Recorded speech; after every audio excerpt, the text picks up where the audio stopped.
আচ্ছা, আবারও একজনের বাবু কনসেপ্ট করলো, আলহামদুলিল্লাহ, কংগ্রেচুলেশনস।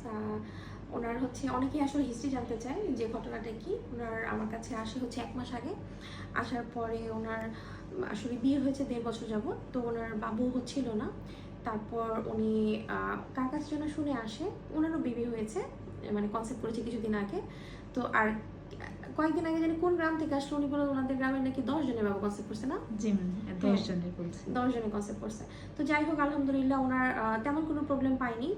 শুধু হচ্ছে ওনার প্রোল্যাক্টিন লেভেলটা একটু বেশি ছিল, আর থাইরয়েডের কিছু প্রবলেম ছিল, যেমন TSH এর লেভেলটা একটু বেশি ছিল, এটার জন্য মেডিসিন দেওয়া হয়েছে।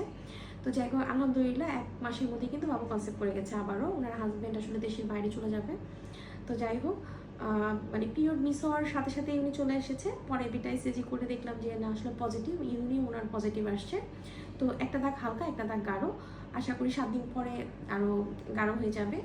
যার কারণে প্রতিদিন আসলে নতুন নতুন বেবি কনসেপ্ট করছে শুনে খুব ভালো লাগে, আর নর্মাল ডেলিভারি হলেও খুব ভালো লাগে। গতকাল রাতে আসলে খুব ইমার্জেন্সি সিচুয়েশন গিয়েছে, আজকে কী হবে জানি না, তবে গতকালকে খুব ইমার্জেন্সি সিচুয়েশন গিয়েছে। তো যাই হোক, আলহামদুলিল্লাহ আপু, কনগ্রেচুলেশনস, আপনি বাবু কনসেপ্ট করেছে। তো এখন থেকে কোনো টেনশন করা যাবে না। আর যেগুলো বলি সবসময়, যে আপনি কাঁচা পেঁপে, পাকা পেঁপে, গাজর, আনারস সেগুলো খাবেন না।